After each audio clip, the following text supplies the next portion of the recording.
Mais je pense que c'est plus facile c'est difficile de progresser. Je pense que qu'une fois qu'on est arrivé à une certaine fonction, je crois qu'on arrive à être moins relié au fait d'être une femme ou un homme. Mais dès que les hommes ressentent une petite fragilité, là ils y vont. Donc il faut rester toujours très très forte. Voilà. D'accord. Et quel conseil pourriez-vous donner en fait pour les jeunes femmes qui veulent réussir, peu importe si elles sont je sais que les artistes, j'ai lu dans l'un de vos interviews, vous avez dit que les artistes, ils veulent toujours progresser, Oui, ils s'arrêtent jamais en fait, oui, c'est oui. l'âme d'artiste. Quel conseil vous pourriez donner pour n'importe quelle personne qui veut se réaliser et apporter quelque chose de bien dans ce monde? Alors d'abord, je dirais que pour une femme, il ne faut jamais s'appuyer sur sa séduction, mais toujours s'appuyer sur sa construction et sur ce qu'il apprend, voilà. Et ça, je trouve ça très très important. Et ne pas avoir peur. Parce que je pense que les hommes ont plus peur de nous que nous, on a peur d'eux. Mais Meilleur conseil. Et je pense que c'est pas faux. Quand on arrive vraiment à être, je l'ai observé, je ne parle pas que de moi, mais Oui. quand j'observe aux deux femmes, quand on est vraiment structuré, qu'on a une idée, voilà, ça nous demande peut-être plus de travail, et encore, ça dépend des hommes. Il faut être généreuse avec les hommes aussi, hein, je veux dire, voilà. Mais je pense que parfois les hommes ont plus peur de nous que nous, on a peur d'eux. On n'a pas peur des hommes, en fait. Simplement, on sait ce qu'ils peuvent, euh, comment dire, exercer comme pouvoir sur nous, sur le plan du travail, sur le plan de l'éducation, sur le plan de la force. L'autre jour, je parlais avec une de mes jeunes amies, elle me dit finalement, où on peut retrouver que les hommes sont supérieurs, c'est qu'ils sont plus forts que nous, mais plus forts physiquement. Physiquement, exactement. C'est d'ailleurs un des problèmes. Si on parle des choses, une femme qui est agressée sexuellement par un homme, c'est très difficile pour elle de se défendre parce que l'homme est plus fort. Je veux dire, on peut donner des coups, tout ce que vous voulez, voilà. Il y a ça. Mais je pense quand même, et j'y reviens un peu dans le désordre, qu'une femme ne doit jamais, elle doit se faire plaisir dans son apparence et ne pas nier sa féminité, mais ne doit jamais jouer sur sa séduction. Vous savez, on dit souvent que dans la vie, le plus important, c'est l'art de plaire. Et c'est vrai que ce soit homme, femme, les enfants aiment plaire. Mais il y a un moment donné, il faut savoir montrer les limites. Moi, je trouve que les femmes qui ont une éducation, qui sont accompagnées dans cette éducation et qui réussissent, sont... Pardon. Je pense que les femmes qui ont une éducation, qui sont élevées, qui ont un entourage et autres, ça va. Moi, je pense avec tristesse parfois aux femmes qui, pour des raisons diverses, ou de milieu familial, ou d'incapacité d'avoir pu faire certaines études, se retrouvent dans des contextes où l'homme est vraiment très puissant par rapport à leur vie, par rapport à leur salaire. Et ça, moi, j'aurais envie d'être intraitable, je voudrais être une grande directrice de je ne sais quoi pour dire ça, c'est pas possible. Ça, c'est pas possible. Mais, et c'est la responsabilité de l'homme, c'est la noblesse de l'homme de savoir qu'il ne doit pas avoir peur des femmes et qu'il doit les considérer en tant qu'être humain. Et pour finir, Marguerite Yourcenar, que j'aimais beaucoup, disait « Je ne suis ni homme ni femme, je fais partie de l'espèce ». Et je trouve que c'est assez joli. Ça accompagne Simone de Beauvoir qui dit on ne naît pas femme, on le devient. Je trouve que c'est plus positif du côté de Marguerite Yourcenar. C'est très inspirant. Quel conseil vous avez pu donner à vous, à 8 ans et demi, quand vous venez juste rentrer dans l'école de l'Opéra de Paris et à vous à 18 ans après? Alors c'est amusant cette question parce que je suis en train d'écrire un livre ça m'embarrasse beaucoup d'ailleurs parce que je me dis mais qui ça va vraiment intéresser? Alors je me dis il ne faut pas y penser. Il faut simplement dire les faits tels qu'ils sont. Et puisque ça intéresse un éditeur, peut-être qu'il y aura des personnes qui sont intéressées. Moi, je pense qu'il est intéressant quand on parle de son expérience, c'est de montrer, dans certains cas, en tout cas c'est le mien, que je viens d'un milieu artistique, certes, mais finalement, par le hasard de la vie, assez modeste. Et quand je suis rentrée à 8 ans et demi à l'opéra, c'est ma mère que j'aimais beaucoup, qui m'a encouragée. J'avais pas beaucoup d'idées, mais j'ai vécu la danse comme un plaisir de l'apprentissage. Et je n'étais dans aucune rivalité par rapport à mes camarades. J'étais assez collégiale. J'avais du plaisir à danser. J'avais du plaisir à danser avec mes camarades. J'avais peut-être une inquiétude, c'est de n'être jamais assez bien. Et d'ailleurs, j'avais raison, parce que voilà. Et à 18, oui, jamais. Et à 18 ans, alors ça, c'est encore autre chose. Déjà, j'avais affronté plusieurs étapes, puisque j'étais rentrée dans le ballet, qui était quand même, je gagnais ma vie. Voilà.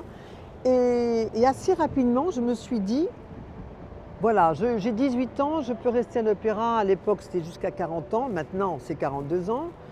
Je ne pensais pas trop à l'après, mais je me disais, qu'est-ce que je vais faire de moi-même? Est-ce que je suis capable de construire quelque chose, moi? Et j'ai eu la chance de pouvoir le faire en quittant l'opéra, paradoxalement. Qui a rendu triste votre mère. Qui a rendu très triste, vous l'avez vu? Qui a rendu très triste ma maman, mais j'espère que voilà. Et je pense que c'était, pour moi, une très bonne chose, parce que j'avais ce désir c'était même peut-être prétentieux, mais je voulais savoir. Et puis ça correspondait aussi à un moment en France, en Europe, il y avait eu 68, il y avait eu, bon, et voilà, et je me disais qu'est-ce que je peux faire. Et maintenant que je suis beaucoup plus âgée, je ne dirais pas que j'ai réussi, mais disons que j'ai pu à chaque fois avancer dans ma pensée intellectuelle. Vous êtes en même temps une femme, d'après votre parcours, à 19 ans à l'Opéra de Paris, en direction, et aussi d'être aussi, je trouve, un peu fragile, affective. Vous avez des qualités, les deux qualités, c'est la force, et aussi cette qualité sensuelle, être voilà, une vraie artiste. Mais ce que j'apprécie le plus chez les individus, c'est la dualité, en fait. J'en parlais pour Nicolas Tsiskaridze, mais je peux en parler pour d'autres artistes. J'ai beaucoup de mal à pouvoir savoir qui je suis. Ce serait même terrible de savoir qui on est, même si les Grecs disent « connais-toi toi-même ». En fait, il faut toujours découvrir, il faut toujours avoir une certaine curiosité, ne pas s'asseoir, être toujours en mouvement, si vous voulez. Et appréhender les différents temps de la vie. Vous voyez, moi j'ai eu la chance de me marier, d'avoir un enfant. Maintenant je vais être prochainement pour la deuxième fois grand-mère. Ça compte énormément pour moi. Et cette liberté de pouvoir aussi choisir, non pas la vie de famille, mais d'être une famille, on la paye et on la gagne parce que immédiatement, un homme, un mari ou un autre, ils ont envie de revenir à des anciens schémas. Et je pense qu'on doit, nous les femmes, quand on le peut, combattre le fait d'être arrêtées et d'être récupérées quelque part. Voilà. Moi, mon mari me dit « Ah, tu travailles beaucoup », mais je fais ce que je pense. Voilà. Et pour finir, c'est peut-être un peu compliqué à dire, le souvenir, et je veux terminer mon livre là-dessus, je ne sais pas si j'ai raison, mais j'ai le souvenir quand j'étais petite fille, sur une plage en Bretagne, un groupe de garçons m'avait demandé de jouer au ballon prisonnier. Je ne sais pas si vous savez ce que c'est, ballon prisonnier. Alors, tu as deux camps, et puis ils ont un ballon, puis paf, ils jonglent, et puis nous, on est là pour pas être atteints. Et j'étais très intimidée, parce que je ne les connaissais pas, ces garçons, mais j'étais très sympa. Et d'un seul coup, tout le monde a été atteint par le ballon et je suis restée la seule. Et je suis restée la seule et j'étais là, je dansais quelque part, voilà, pour en arriver. Et ils n'ont jamais réussi à m'attraper parce que le soleil tombait. Et ben voilà, moi c'est ce qui me plaît. Ça me plaît de ne jamais avoir eu la sensation d'être attrapée par quelque chose, mais en même temps d'être toujours dans l'action quand même. Et maintenant, la grande épreuve qui me passionne, enfin qui m'intéresse, c'est comment je vais affronter la mort. Parce que je pense qu'on ne vit bien que si on est prêt à affronter la mort. Et c'est pas mélodramatique de dire ça. Oui, mais c'est comme avec tout en fait, si on aime, on doit être toujours prêt à lâcher tout en fait, de tout perdre. avec tout, je pense. Eh ben, vous avez absolument raison. Comme avec la vie. Vous avez absolument raison. Je pense que si on ne fait que se réfugier dans ce que l'on sait ou dans ce que l'on a, on est mort avant de mourir. Wow. Et en fait, j'ai lu dans d'articles, l'un de vos interviews, que vous allez vous ressourcer en Bretagne, parce que vous Oui. venez de Bretagne. Oui. Et voilà, peut-être un petit conseil pour les femmes qui se sentent un peu piégées et Oui. qui cherchent le moyen de se ressourcer et d'avoir l'inspiration, d'avoir l'envie d'aller plus loin. Qu'est-ce qui vous aide déjà, première chose, et qu'est-ce qui pourrait aider aux autres femmes, ça peut être aussi les hommes, qui se sentent un peu Bon, moi, je piégés pense que pour tous les êtres humains, être en relation avec la nature, c'est extrêmement important, mais on le ressent peut-être moins quand on est très jeune. Maintenant, je suis moins jeune. Et j'ai une très grande admiration pour ce grand chorégraphe qu'est Merce Cunningham et qui parlait magnifiquement des sons avec John Cage, de la nature, hein. Et moi, ça m'arrive chez moi, en Bretagne. J'ai la chance d'avoir grande pièce d'eau devant chez moi et je vois les cygnes arriver. Parfois, ils viennent. Et quand ils volent, ils font boum, comme ça. Et j'aime les regarder et j'aime penser à tout ce qui a existé avant moi et ce qui existera après moi. Et il ne s'agit pas d'être ou schizophrène ou mélancolique, il s'agit de faire vraiment partie de la vie, quoi. Et alors aussi, mais ça c'est moins poétique, je regarde trop les séries télévisées. Lesquelles? Ah, alors, j'en ai vu beaucoup, Homeland bien sûr, et puis une série que j'aime beaucoup, mais on m'a dit que c'était vraiment une série qui était pour les midinettes. Alors je suis une midinette, voyez-vous, qui s'appelle Outlander et qui parle d'une femme qui passe à travers les pierres et qui remonte le temps 200 ans avant, et elle tombe sur un guerrier Outlander d'une telle beauté que je pense que je ne l'ai pas dit à mon mari, mais je suis amoureuse virtuellement. Mais il verra pas. Je suis amoureuse virtuellement de James Fraser. Voilà. Donc c'est peut-être, je pense, ce que vous avez, c'est cet amour pour la vie. Quand on a cet amour que vous avez pour la vie, cette soif d'apprendre, de bouger, de ne pas rester dans le même endroit, c'est ça qui vous inspire, je pense. Bon, et la écoutez, nature, bien sûr. moi je peux pas m'analyser, mais il faut pas être égotique, je pense. Il faut pas être narcissique, même on l'est tous un petit peu, mais il faut sortir de soi, je crois. Mais vous savez, c'est un luxe de pouvoir parler comme ça, parce qu'il y a des femmes, des hommes d'ailleurs, qui sont happés par le quotidien pour pouvoir vivre, pouvoir éduquer, pour pouvoir se faire plaisir.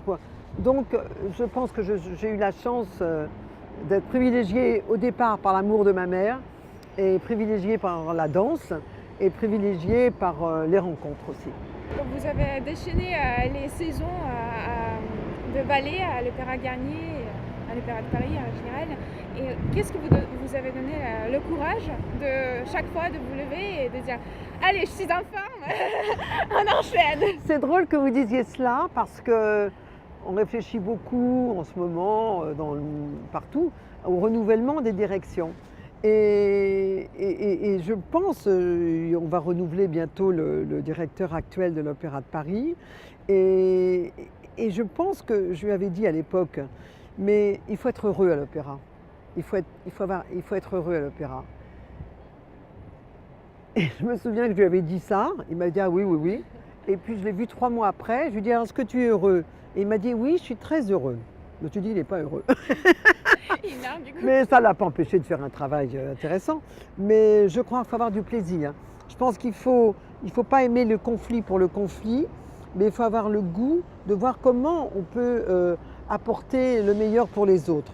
Et moi, c'est ce que j'ai tout le temps, mon égotisme à l'opéra, c'était les danseurs, c'était les autres. Mon narcissisme, c'était les autres, que ça se passe le mieux possible. Puis j'ai eu la chance, avant j'ai fait beaucoup de choses, j'étais déléguée à la danse au ministère de la Culture, j'étais chorégraphe, voilà. Et j'avais rencontré de grandes personnalités comme Pina Bausch par exemple, mais d'autres aussi. Et ça a été un bonheur pour moi de les convaincre à venir confier ou chorégraphier pour l'Opéra de Paris. Et je pense très immodestement que la qualité de la compagnie maintenant, elle est aussi en héritage de tout ce qu'ils ont étudié, appris, dansé. Quand j'étais directrice, comme même moi, j'ai bénéficié d'avant, quand il y avait Rudolf, quand il y avait des gens de grande qualité comme ça. Et la dernière question. Oh Désolée. A joué le rôle le plus important dans votre vie, pour qui vous a soutenu le plus, parce que l'entourage est tellement important pour qu'on puisse se réaliser et se sentir en sécurité et se sentir heureux. Peut-être ce sont plusieurs personnes, mais qui a joué ce rôle? Alors, je dirais ma mère. Je dirais ma mère et je dirais même cet extraordinaire goût de la survie qu'elle avait. Parce qu'elle a eu des moments très douloureux que j'ai partagés avec elle, mais qu'elle m'a fait comprendre de survivre. Et je dis souvent que maman, c'était comme une comédie musicale. Elle était là, même quand ça n'allait pas, enfin elle n'était pas hystérique, mais bon. Et après, la rencontre que j'ai faite en amitié avec Jacques Garnier, qui a été mon collègue, c'est une amitié amoureuse, mais une grande amitié, et qui m'a apporté des choses très importantes, et sa famille aussi d'ailleurs. Et puis après, je dirais deux amours, mais, mon mari bien sûr, mais l'amour est important. Merci beaucoup.